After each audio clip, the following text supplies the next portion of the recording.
Swayam Prabha. Digital India. Educated India.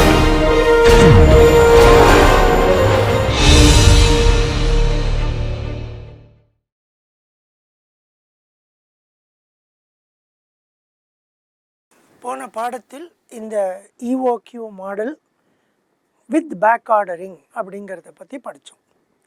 நம்ம முன்னாடியே சொல்லியிருக்கோம், பேக் ஆர்டரிங்னாக்க தட்டுப்பாடு, ஷார்ட்டேஜ் உண்டாக்கி ஷார்ட்டேஜ் உண்டாகும் பொழுது அடுத்த ப்ரொடக்ஷனில் அதை மீட் பண்ணுறது, அடுத்த மாதத்திலோ இல்லை அடுத்த நாளிலோ இல்லை அடுத்த நேரத்திலோ அதை மீட் பண்ணுறது. ஆக இந்த மாடலை நம்ம முன்னாடி பார்த்தபடி இது 0 வந்த உடனே ஆர்டர் பண்ண மாட்டோம். எஸ் அப்படிங்கிற அளவுக்கு ஷார்ட்டேஜை பேக் ஆர்டரை உண்டாக்கி நம்ம பேக் ஆர்டருக்கும் ஷார்ட்டேஜுக்கும் உள்ள வித்தியாசத்தை பார்த்தோம். லாஸ்ட் சேல் அப்படின்னு ஒன்று, பேக் ஆர்டர்னு ஒன்று. பேக் ஆர்டர்னாக்க அதை பின்னாடி ப்ரொடியூஸ் பண்ணி கொடுக்க போகிறோம். ஆக பேக் ஆர்டர் எஸ் வரைக்கும் உண்டாக்கி அப்புறமா ஒரு ஆர்டர் பண்ணி அப்போ ஒரு கியூ ஆர்டர் கையில் வரும். கியூ வந்த உடனே அதில் ஒரு எஸ் அளவு நம்ம பேக் ஆர்டர் பில்ட் பண்ணியிருக்கிறதுனால அதை யூஸ் பண்ணிவிடுவோம்.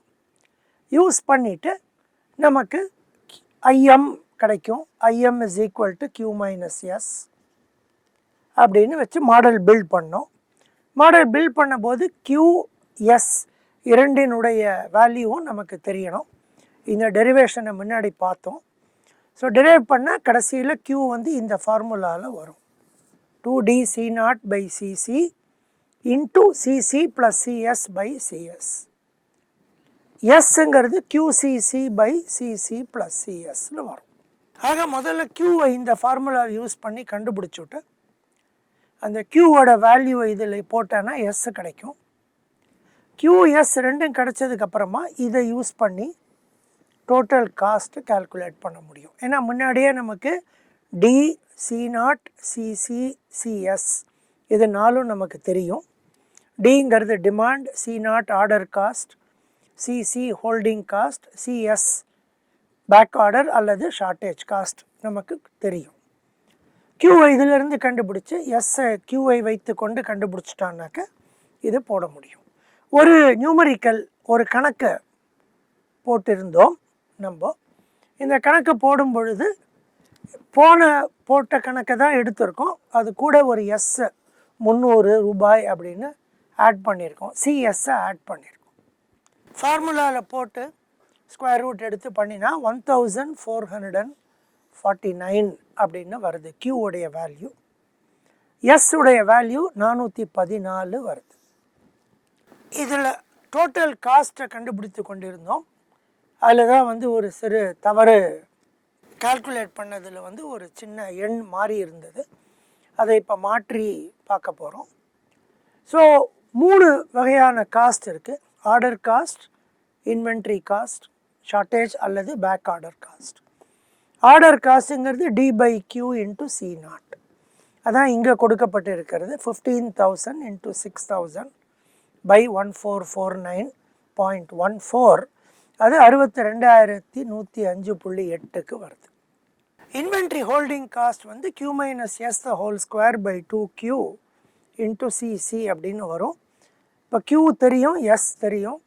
சப்ஸ்டிடியூட் பண்ணி அதை கால்குலேட்டர் வழியாக போட்டு எடுத்தோன்னாக்க 44,361.36 வருது. பேக் ஆர்டர் அல்லது ஷார்ட்டேஜ் காஸ்ட் வந்து S² × CS/2Q போட்டால் 17,744 வருது. மொத்தம் 1,24,201.7 வருது.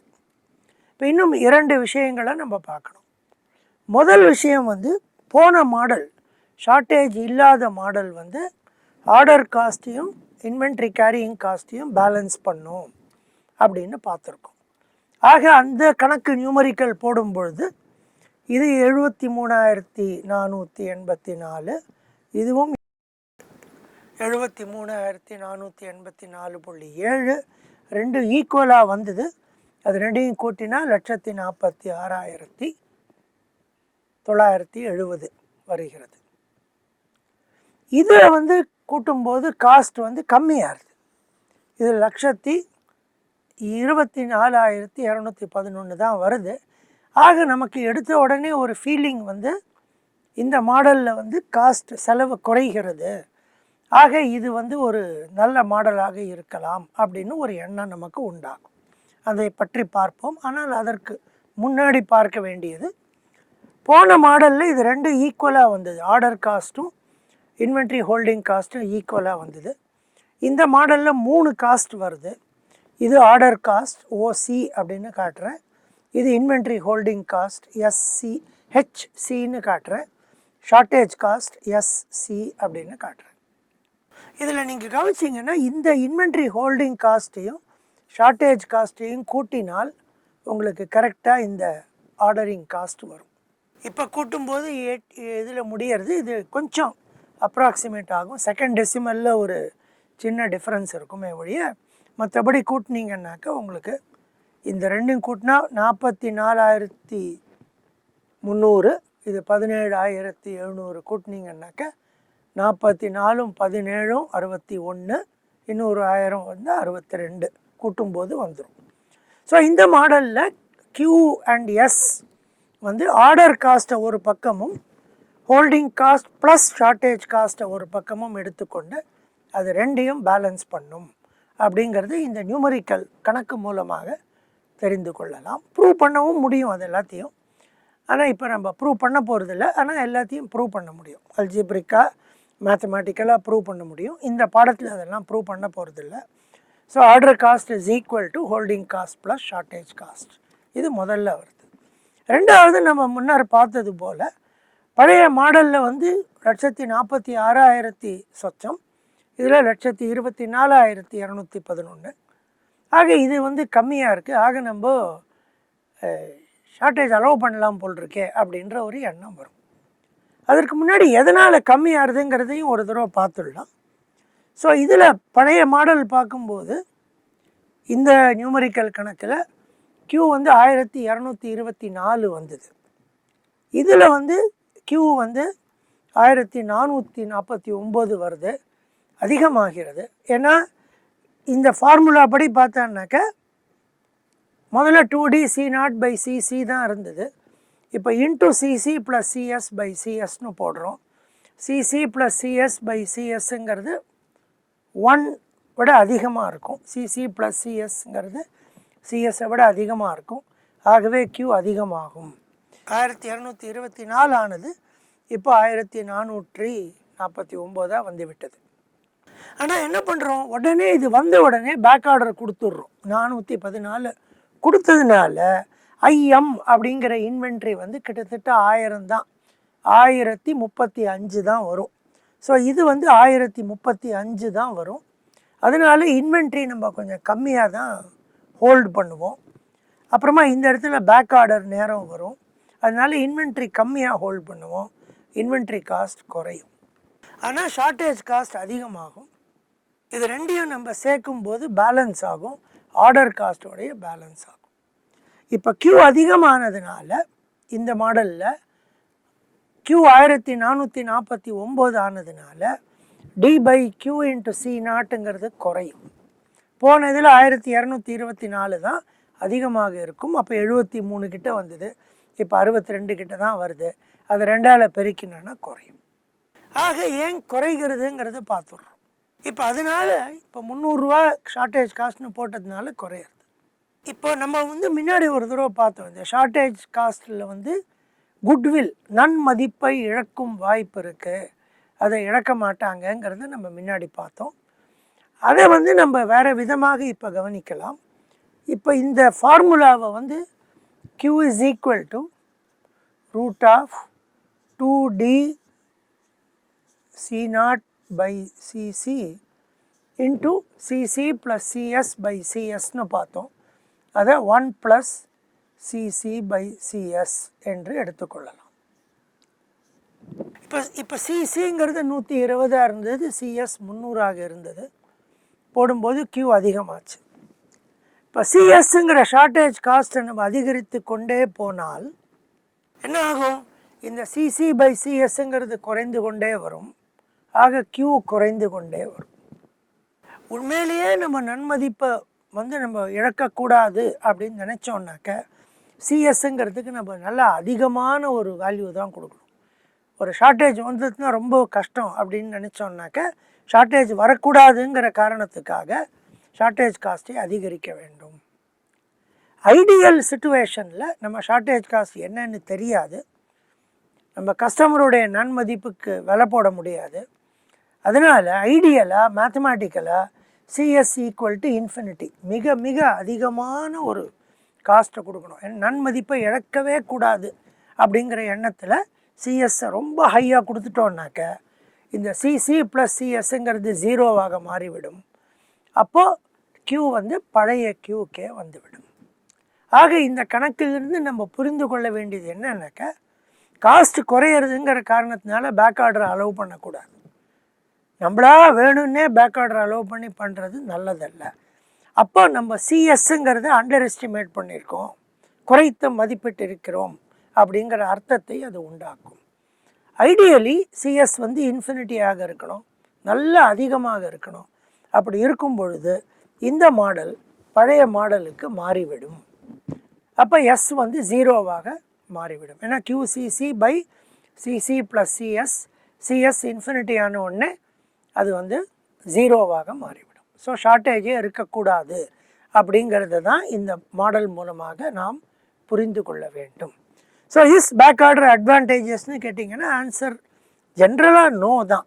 அதாவது கணக்குப்படி பார்த்தா எஸ் செலவு குறைகிறது, ஆனால் யதார்த்தமாக அப்ளை பண்ணும்படி பார்த்தோன்னாக்கா இந்த சிஎஸ்ஸை வந்து கரெக்டாக எஸ்டிமேட் பண்ணலைன்னு அர்த்தம். ஆக்குரேட்டாக எஸ்டிமேட் பண்ணோன்னாக்க முடியும், ஆனால் ஆக்குரேட்டாக எஸ்டிமேட் பண்ண முடியாது. வாக்காளர்களில் கஸ்டமருடைய நன்மதிப்பை நம்மளால் வந்து அதுக்கு ஒரு காஸ்ட் போட முடியாது. அதனால் அதுக்கு இன்ஃபினிட்டின்னு ஒரு அதிகமான காஸ்ட்டை போட்டு இந்த மாடல் பழைய மாடலாக மாறிவிடும். மூணாவது மாடல் இப்போ பார்க்க போகிறோம்.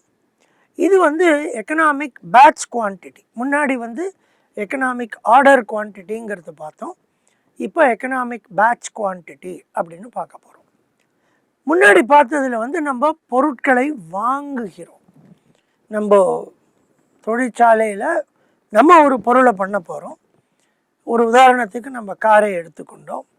வாங்கும் பொருளுங்கிற உதாரணத்துக்கு சக்கரங்கள், ஸ்டியரிங், அந்த மாதிரி விஷயங்களெல்லாம் எடுத்துக்கொண்டோம். வாங்கி நம்ம உபயோகிக்கிற பொருட்கள்.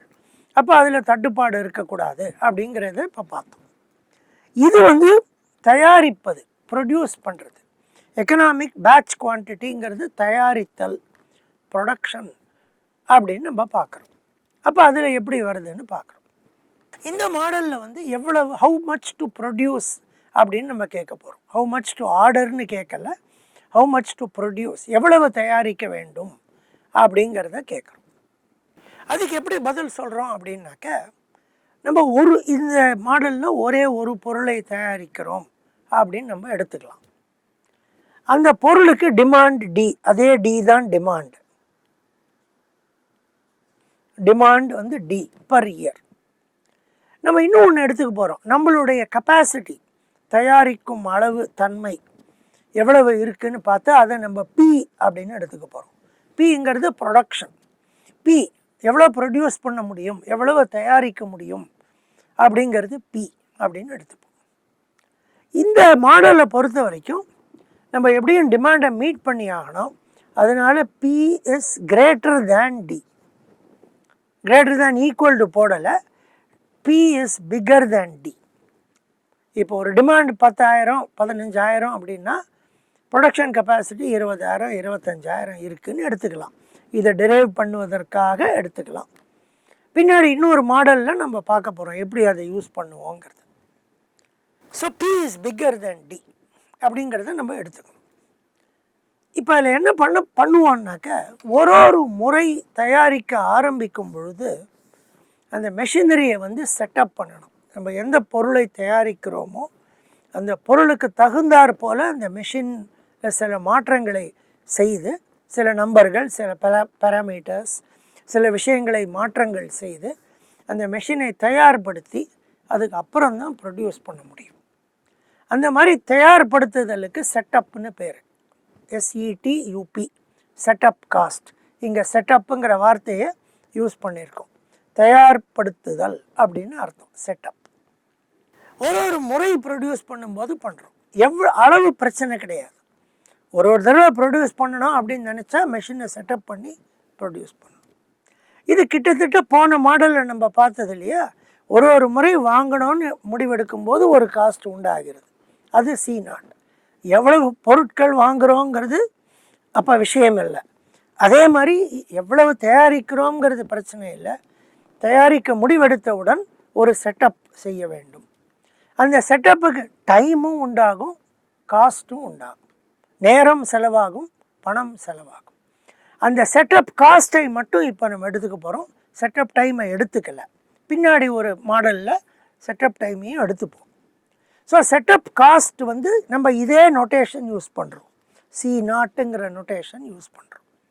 போன மாடலில் வாங்கும் பொருட்கள் வரும்போது C0ங்கிறது ஆர்டர் காஸ்டாக இருந்தது. இதில் செட்டப் காஸ்டாக இருக்கிறது. ஒரே நோட்டேஷன் தான் நம்ம யூஸ் பண்ண போகிறோம். சில புத்தகங்களிலும் சில ஆசிரியர்களும் டிஃப்ரெண்ட் நோட்டேஷன் யூஸ் பண்ணுவாங்க. அதுதான் நியாயமானது. ஆனால் நம்ம வந்து ஒரே நோட்டேஷன் யூஸ் பண்ணுவதற்கு ஒரு சின்ன காரணம் இருக்கிறது. அந்த காரணத்தை நான் பின்னாடி வரும்போது சொல்கிறேன். ஸோ C0ங்கிற நோட்டேஷன் இந்த இடத்துல ஆர்டர் காஸ்ட்டுக்கும் குறிக்கிறது, செட்டப் காஸ்ட்டையும் குறிக்கிறது. ஸோ C0 வந்து செட்டப் காஸ்ட். ஒரு தடவை தயாரிக்கும் பொழுது நம்ம Q அளவு தயாரித்தால் ஒரு வருஷத்தில் D/Q அளவு முறை தயாரிக்க போகிறோம். ஒரு முறை தயாரிக்கும் போதும் ஒரு C0 வருகிறது. ஸோ அதே மாதிரி D/Q C0 அப்படிங்கிறது செட்டப் காஸ்ட் வந்துடும். எப்படி ஆர்டர் காஸ்ட்டுக்கு வந்ததோ அதே போல் செட்டப் காஸ்ட்டுக்கும் D/Q × C0 வந்துவிடும். அப்புறமா இப்போ என்ன பண்ண போகிறோம்னாக்கா, தயாரிக்க ஆரம்பிக்கிறோம். தயாரிக்க ஆரம்பிக்கும் போது நம்ம T1 அப்படிங்கிற காலம், அந்த நேரத்துக்கு தயாரிக்க போகிறோம். ஸோ ஒரு T1 அளவு, T1ங்கிறது 10 நாள் 15 நாள் ஏதோ ஒரு அளவு. ஸோ நம்ம 10 நாளைக்கு ப்ரொடியூஸ் பண்ணுறோம், T1 நேரத்துக்கு ப்ரொடியூஸ் பண்ணுறோம். இப்போ T1 நமக்கு தெரியாது, கண்டுபிடிக்கணும். T1 நேரத்துக்கு ப்ரொடியூஸ் பண்ணினா நம்ம மொத்தம் ப்ரொடியூஸ் பண்ணுறது P × T1. ஏன்னா நம்ம ப்ரொடியூஸ் பண்ணுற கேப்பபிலிட்டி, ப்ரொடக்ஷன் ரேட் அப்படிங்கிறது P. ஒரு நாளைக்கு P அப்படின்னு வச்சுக்கலாம், இல்லை ஒரு வருஷத்துக்கு Pன்னு வச்சுக்கலாம். அப்போ T1ங்கிறத வருடங்களில் கொடுக்க வேண்டும். ஒரு நாளைக்கு P ப்ரொடியூஸ் பண்ண முடியும்னா எத்தனை நாள் ப்ரொடியூஸ் பண்ணுறோமோ மல்டிப்ளை ஆகும். ஒரு வருஷத்துக்கு P ப்ரொடியூஸ் பண்ண முடியும்னா எத்தனை வருஷங்கள் ப்ரொடியூஸ் பண்ணுறோமோ, அது எத்தனை வருஷங்கள்ங்கிறது 1 2ன்னு இருக்காது, 0.02 அந்த மாதிரி இருக்கும். நாட்களில் இருக்கும் பொழுது அந்த மாதிரி இருக்கும். ஆனால் D/Q × C0 PT1 ப்ரொடியூஸ் பண்ணிவிடுவோம். ஸோ PT1 வந்து இந்த அளவுக்கு ப்ரொடியூஸ் பண்ணிகிட்டே இருப்போம். ப்ரொடியூஸ் பண்ணும்போதே நம்ம என்ன பண்ணுவோம், ப்ரொடியூஸ் பண்ணின பொருட்களை உபயோகப்படுத்தி விடுவோம். இப்போ ஃபேக்ட்ரியில் ப்ரொடியூஸ் பண்ணுறோம், ப்ரொடியூஸ் பண்ணும்போதே அது எவ்வளோ வேணுமோ அவ்வளோ அசம்பிளிக்கு போகும், பொருள் அங்கே தயாரிக்கப்பட்டு வெளியில் போகும். ஸோ எப்போவுமே வந்து நம்ம யூஸ் பண்ணுறது D, ஏன்னா டிமாண்டுக்கு தகுந்தாற் போல தான் யூஸ் பண்ண போகிறோம். ஆகவே Pங்கிற அதிகமான ரேட்டில் ப்ரொடியூஸ் பண்ணிவிட்டு Dங்கிற குறைவான ரேட்டில் கன்சியூம் பண்ணுறதுனால இந்த T1 காலம் வரைக்கும் இது P-D அப்படிங்கிற ரேட்டில் உயர்ந்து கொண்டே போகும். ஒரு உதாரணத்துக்கு சொல்லணுன்னாக்க, ஒரு நாளைக்கு 100 கன்சியூம் பண்ணுறோம், 150 ப்ரொடியூஸ் பண்ணுறோம் அப்படின்னாக்க ஒரு நாளைக்கு 50 அப்படிங்கிற அளவில் இது அதிகரித்து கொண்டே போகும். ஒரு நாளைக்கு T1 நாட்களுக்கு நிறைய அதிகரித்து இவ்வளோ தூரத்துக்கு இன்வென்ட்ரி வந்துடும். அதை நம்ம IM அப்படின்னு சொல்லிக்கிறோம். அப்புறமா T1 நேரம் ஆன உடனே நம்ம ப்ரொடியூஸ் பண்ணுறது நிறுத்திடுறோம். ஏன்னா நிறைய இன்வென்ட்ரி பில்ட் ஆகிடுத்து, அதை யூஸ் பண்ணிக்கலாம் அப்படின்னு சொல்லிட்டு ப்ரொடியூஸ் பண்ணுறதை நிறுத்தி விடுவோம். நிறுத்தின உடனே கைவசம் இருக்கிற இன்வென்ட்ரியிலேருந்து யூஸ் பண்ணிகிட்டே வருவோம். ஆக இது D என்ற அளவில் குறைந்து வந்து கொண்டே இருக்கும். வந்து திருப்பி 0வாக வந்துவிடும். 0வாக வந்த உடனே நம்ம திருப்பி ஒரு செட்டப்பை பண்ணி திருப்பி ப்ரொடியூஸ் பண்ண ஆரம்பிப்போம். ஆக இந்த சைக்கிள் இதே மாதிரி வந்து கொண்டிருக்கும். முக்கியமாக நீங்கள் கவனிக்க வேண்டியது இந்த படம். இந்த படத்தில் பி மைனஸ் டிங்கிறது ஏறுறது ஒரு ஸ்லாண்ட் லைனில் ஏறும், வர்டிக்கல் லைனில் ஏறாது.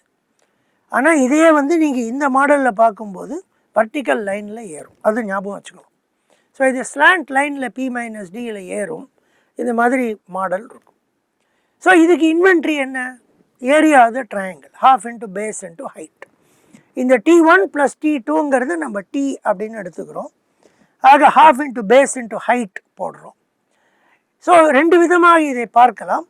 ஃபஸ்ட்டு வந்து இன்வென்ட்ரி வந்து half into IM base into T வந்து base, IM height divided by T, so IM/2 into CC, இது இன்வென்ட்ரி.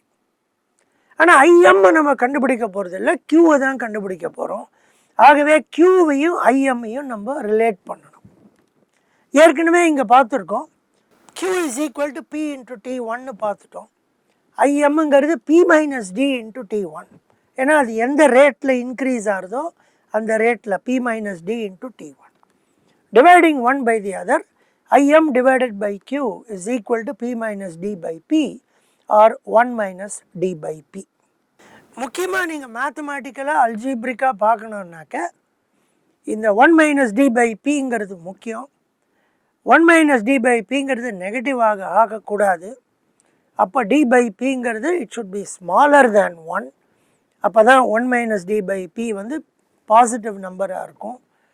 அப்போ வந்து D should be smaller than P or P should be bigger than D. அதை தான் நம்ம இங்கே assume பண்ணிட்டுருக்கோம். P greater than D assume பண்ணதுனால 1 minus D by P will be positive. அது வந்து இந்த கணக்குக்கு அது தேவை. ஸோ IM வந்து Q into 1 minus D by Pன்னு எழுதிட்டு, ஆக IM/2 into CCங்கிறது Q/2 into 1 minus D by P into CCன்னு வந்துவிடும். இப்போ டோட்டல் காஸ்ட் இது ரெண்டையும் கூட்டி விடுகிறோம். க்யூவில் டிஃப்ரென்ஷியேட் பண்ணால் minus D by Q square into C not plus 1 minus D by P into CC/2 equal to 0. Q அந்த பக்கம் கொண்டு போய் ஸ்கொயர் ரூட் எடுத்தான்னாக்கா இந்த மாதிரி வரும். 2D C0/CC into 1 minus D by P அப்படின்னு வரும். இதுதான் க்யூவுடைய வேல்யூ. க்யூவுடைய வேல்யூ கிடச்ச உடனே பி நமக்கு ஏற்கனவே தெரியும், அதனால நம்ம T1, T2, T எல்லாம் கண்டுபிடிக்க முடியும். ஸோ Q வந்து தெரிந்துவிடும். இப்போ நம்ம ஒரு நியூமரிக்கல் கணக்கு மூலமாக இதை புரிந்து கொள்ளலாம். இதே கணக்கை தான் எடுத்துக்கொண்டிருக்கிறோம், ஆனால் ஒரு அதிகபட்சமாக Pங்கிறது 30,000 per year. டிமாண்ட் 15,000 தான், ஆனால் ப்ரொடியூஸ் பண்ணுற நமக்கு இருக்கிற அளவு 30,000 வரைக்கும் ப்ரொடியூஸ் பண்ண முடியும். So D 15,000, P 30,000. மீதியெல்லாம் அதே வேல்யூ எடுத்துக்கொண்டிருக்கிறோம், மாற்றலாம், ஆனால் அதே வேல்யூ தான் எடுத்துக்கொண்டிருக்கிறோம். C0 வந்து 6,000 per செட்டப்னு போட்டிருக்கோம், ஆர்டர்னு போடலை.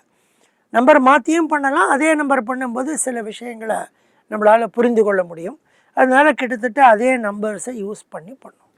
So Q is equal to 2D C0/CC into 1 minus D by P போட்டோம்னாக்க இந்த 1 minus D by P அப்படிங்கிறது வந்து 2 into D, 2 into 15,000 into C0 into 1 minus D by P 0.5, 120 வந்து CC, இது வந்து 0.5, 1 minus D by Pங்கிறது 0.5, இந்த 420ங்கிறது வராது இதில். 2D C0/CC, இந்த 420 and 300 இது ரெண்டும் வராது, வந்தேன்னா 2049.39 வருது. ஒரு முறை இந்த கால்குலேஷன் கரெக்டாக இருக்கிறதா அப்படிங்கிறத நம்ம எக்ஸல் மூலமாக வெரிஃபை பண்ணிடலாம். அதையும் நான் இப்போ உங்களுக்காக வெரிஃபை பண்ணிடுறேன். ஸோ இதில் எக்ஸலில் எடுத்துக்கொண்டு equal to square root of 2 into D into C0 divided by CC 120, 1 minus D by P 0.5, 1732.051 வருது. ஸோ இது வந்து 1732.05 என்று எடுத்துக்கொள்ளலாம். அதை இங்கே மாற்றிட்டேன். ஸோ கியூங்கிறது 1732.05 அப்படின்னு இங்கே வருது. போன கணக்கில் 1400 வந்தது, அதுக்கு முன்னாடி 1200லாம் வந்தது, இப்போ 1732.5 அப்படின்னு வருது. ஸோ கியூவோட வேல்யூ இப்படி வருது. டோட்டல் காஸ்ட் வந்து நம்ம வழக்கம் போல் இந்த ஃபார்முலாவை யூஸ் பண்ணி இங்கே இருக்குது d by q into c naught plus q by 2 into 1 minus d by p into cc போட்டோம்னாக்க இதே வரும். 15,000 into 6,000 by q, d by q into c naught plus q by 2 into cc into 1 minus d by p. இது ரெண்டையும் கூட்டினீங்கன்னா 51,961. அதே மாதிரி balance ஆகும். Setup காஸ்ட்டையும் inventory காஸ்ட்டையும் balance பண்ணும். 1,03,923 அப்படின்னு ஒரு காஸ்ட் வரும். இந்த கியூ கிடைச்ச உடனே நம்ம T1 T2 எவ்வளவு நாள் ப்ரொடியூஸ் பண்ணுறோம், எவ்வளோ நாள் ப்ரொடியூஸ் பண்ணாமல் கன்சியூம் பண்ணுறோம், அந்த மாதிரி விஷயங்களை வந்து நம்ம இது மூலமாக தெரிந்து கொள்ளலாம். இப்போ 4வது மாடல் வந்து இது இன்னும் கொஞ்சம் கஷ்டமான ஒரு மாடல். இந்த 4வது மாடல் பண்ணும்போது என்னன்னாக்க ப்ரொடியூஸ் பண்ணுறோம், இதே மாடல் தான் 3வது, ஆனால் 0 வந்த உடனே ப்ரொடியூஸ் பண்ணலை. இப்போ இதில் பார்த்தீங்கன்னாக்க இந்த படத்தில் 0 வந்த உடனே ப்ரொடியூஸ் பண்ண ஆரம்பிச்சிடுவோம். ஆனால் இப்போ 0 வந்த உடனே இங்கே ப்ரொடியூஸ் பண்ணலை. பேக் ஆர்டர் கொடுத்து பேக் ஆர்டர் பில்ட் பண்ணிவிட்டு அப்புறமா ப்ரொடியூஸ் பண்ண ஆரம்பித்து ப்ரொடியூஸ் பண்ணி பேக் ஆர்டரை ஃபுல்லாக கொடுத்துட்டு திருப்பி இன்வென்ட்ரியை பில்ட் பண்ணுவோம். ஆக இது பார்த்திங்கன்னா 0வை விட இன்னும் குறைஞ்சி கீழே வரும். அப்புறமா ப்ரொடியூஸ் பண்ணுறது இந்த இடத்துல ப்ரொடியூஸ் பண்ண ஆரம்பித்தா T1ங்கிற நேரத்தில் ப்ரொடியூஸ் பண்ணி அதே நேரத்தில் கன்சியூம் பண்ணி அதில் பில்ட் ஆகிற இன்வென்ட்ரியை வைத்து கொண்டு பேக் ஆர்டரை கொடுத்து விட்டு அது எல்லாம் அந்த T1ங்கிற நேரத்தில் பண்ணுவோம். அப்புறம் T2ங்கிற நேரத்தில் பாசிட்டிவாக ப்ரொடியூஸ் பண்ணி இன்வென்ட்ரி பில்டு பண்ணுவோம். இது வரைக்கும் வரும், இது வரைக்கும் வரும்.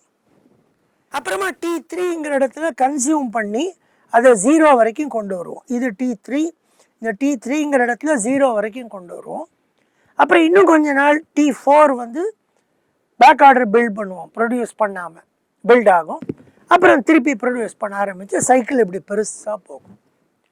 ஸோ சைக்கிள் இப்படி பெருசாக போகிற பட்சத்தில் உங்களுக்கு நிறையா ஈக்குவேஷன்ஸ் வரும். அந்த ஈக்குவேஷன்ஸ் எல்லாம் வலதுகை பக்கத்தில் நான் காமிச்சிருக்கேன் இந்த படத்துக்கு தகுந்தாற் போல்.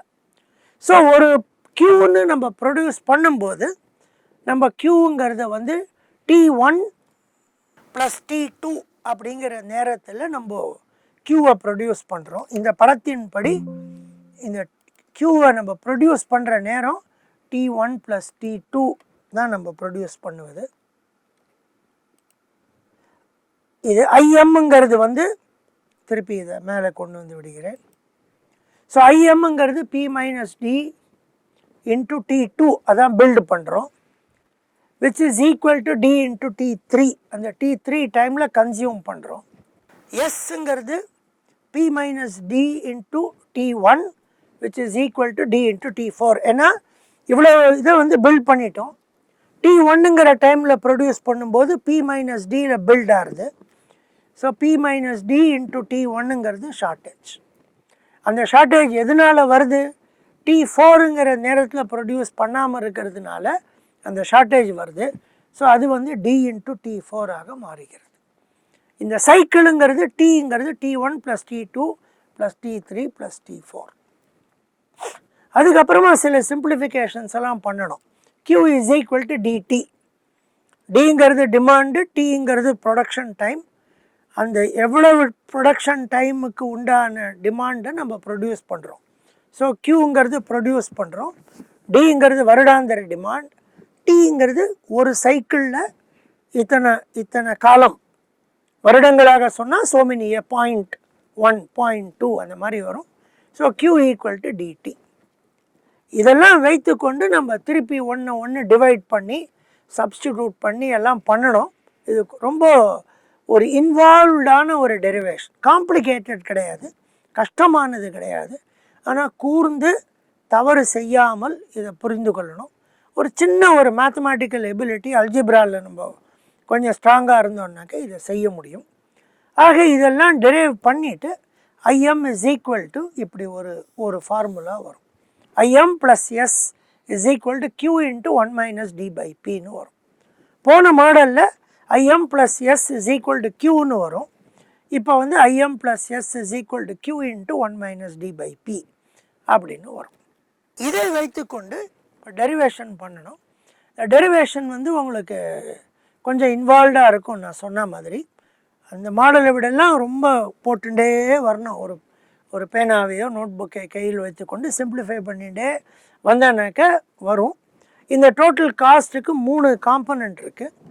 இது ஆர்டர் காஸ்ட், செட்டப் காஸ்ட், இது இன்வென்ட்ரி காஸ்ட், இது ஷார்ட்டேஜ் காஸ்ட். 3 காம்பனண்ட் இருக்குது. அதே போல் எல்லாத்தையும் T1, T2, T3, T4லாம் இருக்கக்கூடாது. அதை எல்லாத்தையும் QS 2 இது மூலமாக கொண்டு வரணும். ஏன்னா இங்கே கொண்டு வந்தோம் பாருங்கள், IM வர இடத்துல Q into 1 minus D by P minus எஸ்ன்னு கொண்டு வரணும். மற்றபடி T1, T2 எல்லாம் எலிமினேட் பண்ணுறதுக்கு தான் இதெல்லாம் இருக்குது. Q is equal to P into T1 plus T4 அந்த மாதிரிலாம் பண்ணி முதல்ல எஸ்ஸில் டிஃப்ரென்ஷியேட் பண்ணான்னாக்க இது கிடைக்கும். ஆனால் இதை கண்டுபிடிக்க முடியாது, ஏன்னா Q நமக்கு தெரியாது. திருப்பி அதை போட்டு Qவில் டிஃப்ரென்ஷியேட் பண்ணி சப்ஸ்டியூட் பண்ணி கரெக்டாக போட்டான்னாக்க இந்த ஃபார்முலா வரும். இந்த formula 2DC0 by CC into CC plus CS by CS கீழே டிவிஷனில் 1 மைனஸ் டி பை பி அப்படின்னு வரும். இந்த ஃபார்முலாவை வைத்துக்கொண்டு ஒரு உதாரணத்தை பார்க்கலாம். இந்த உதாரணத்தை பற்றியும் இன்னும் இந்த ஃபார்முலா சம்பந்தமான சில சின்ன விஷயங்களையும் அடுத்த பாடத்தில் பார்க்கலாம். நன்றி.